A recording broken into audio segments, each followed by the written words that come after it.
Calvin Watkins, Dallas Morning News. With 2 weeks into the season, just how good is your quarterback playing right now? Yeah, he's playing at a really high level. Yeah, he seemed to really hit the ground running, and that's always you guys had asked me a couple weeks ago about guys not playing in the preseason and my experience with that, and I said I don't know the answer because I've seen just about every outcome there is, and this is another one in my experience where in the future I'll look back and go, well, that guy made sure that he was ready to go. So yeah, he's playing at an extremely high level and confidence, timing. We're fired up about what he's doing. Pickens basically just got here, in training camp. How fast they've kind of developed chemistry. That kind of surprised you a little bit because he hasn't been here for longer than a year in a sense. I wouldn't necessarily say that I was surprised by it. I think we've still got a long way to go, in a whole bunch of different phases, but what you do with guys that are new is you try to take small bites and put them in situations where they're comfortable and the quarterback can trust what their reaction is going to be.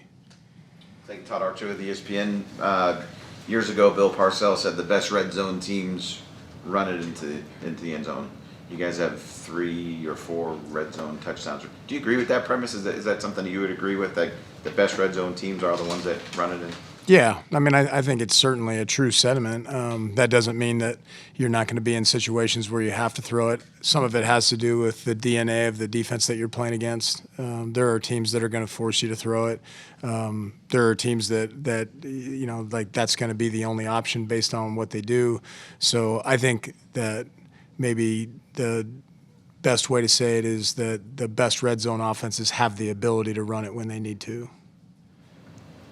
John Machota with The Athletic. I think on the outside, a lot of people would think that your run game has exceeded expectations, especially coming off of the run game that the Cowboys had last year. How would you assess it? How do you feel about the run game through 2 games? I think it's a big-time work in progress. I do think that we are finding things here or there that we like, and I think the Shotty's done a good job of sticking with it. That's one thing that I think is really important to a run game is a play caller that's dedicated to it and has some patience, and that was the situation that we were in last week. Was they were pretty hell-bent on stopping the run early, and he just kept calling the stuff, and eventually we found a way to break through. Every game's going to be a little bit different that way, but just in general, I know that when we look back in 11 or 12 weeks, I'm going to be saying, man, we're in such a better spot because the guys are doing everything we're asking them to do. We got to find our way to be as explosive and efficient as we want to be. And what do you like about Brock Hoffman obviously stepping in at center? Yeah, I mean he's a pretty comforting guy to have on the roster because you go right out to practice and he's commanding and leading and knows exactly what to do, and he's really a pro's pro. And like I said, that makes you feel good as a coach, and probably I'm sure the quarterback feels the same way, that the guy who's stepping in is a vet and knows what to do and knows the thing inside out, and like I said, definitely commands the group. Joe White, Dallas Morning News. Brevin Spann-Ford had a couple key blocks and a couple pancakes there. I guess in terms of you being an O-line guy too, one, what do you think about when you see him kind of finishing blocks like that, and how much confidence do you guys have in him as a blocker? Yeah, I think a ton. I think that room has done a really nice job in general. But yeah, I really like that dude. He plays with an edge, plays the right way, smart. Big, strong. Yeah, he's done a really good job, and he's definitely, when you look at situational football and trying to put guys at the pieces in the right spots for a red zone run or a short yardage run, or you get into the 4-minute plan, he's a fun piece to kind of move around and say, this guy's going to be really good making this block against that piece. And Javonte Williams had a couple runs where seemingly went into a pile, kept his feet moving, and then kind of emerged and later on and kind of got downfield. When a running back's able to do that and kind of proves that to you, what's the coaching point to the rest of the linemen and receivers? It's like, hey, you guys got to stick with your blocks because you never know when Javonte might pop it. Yeah, I mean, that's 100% exactly what you just said, is everybody has to keep moving their feet. The run that we hit in the second half, that Miles hit in the Philly game, was a little bit the same way. Is, okay, we've got hats on hats, It's not going to be super clean like a walkthrough where you watch bang, bang, and then somebody hits it through. It's the NFL. Everybody's good. So we keep blocking, you keep running. Sometimes we're going to find our way through in those situations. And it's been good to be able to show those guys that on tape from the last couple of weeks is, all right, it's cloudy, but let's keep playing football. Jared Podell, CBS Sports. Clayton, what's it like facing a team or I guess a coordinator who double teamed CeeDee Lamb as aggressively as they did in last year's matchup, game planning for facing that coordinator again this week? I think that we've probably just come to expect that that's what, the kind of respect that CeeDee Lamb gets from other teams. And so, that's where when you're looking at roster building in the offseason, those are things that you look at as, okay, well, when this is going to happen, what pieces are really important that we have in place that we can get to. But I would say just in general, he seems to get that treatment from almost everybody. Tommy R, StoutsCowboys.com. Clayton, with Tyler Guyton missing a lot of time in training camp, how would you assess how he's played through the first 2 games, even when he's young and missing those reps?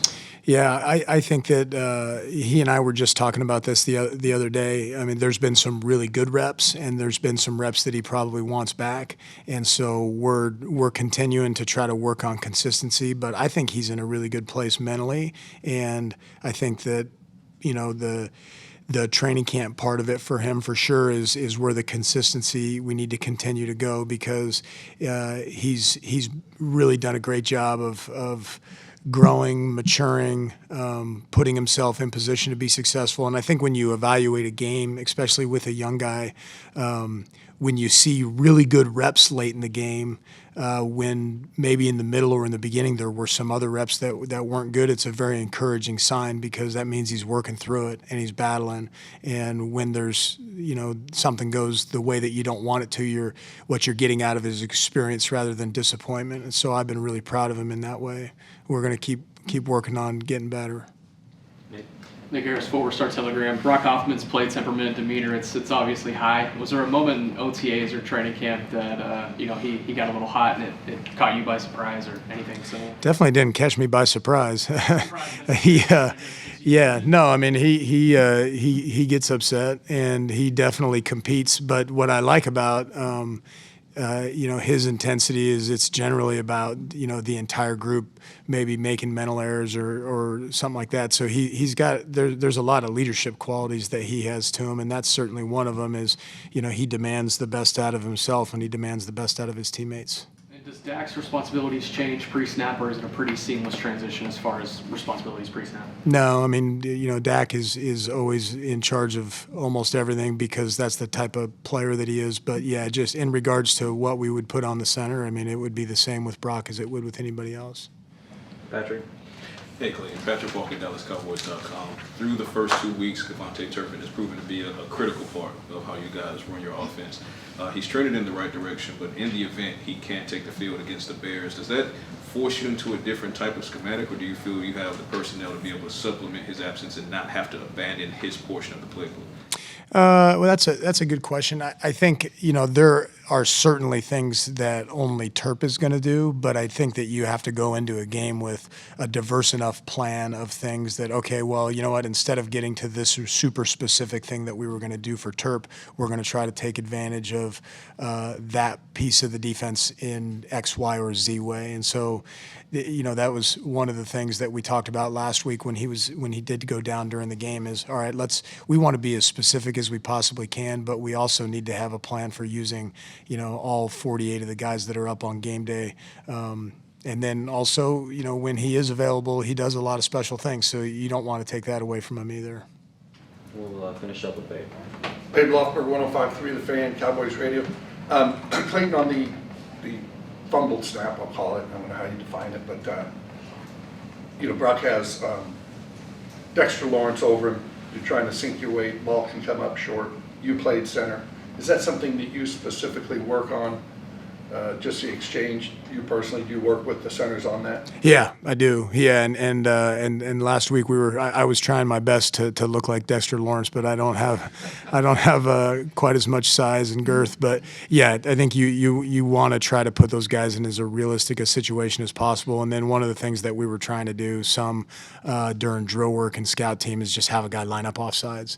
And so then they're a little bit closer to you. You can really feel what that's going to feel like when that guy gets lined up there.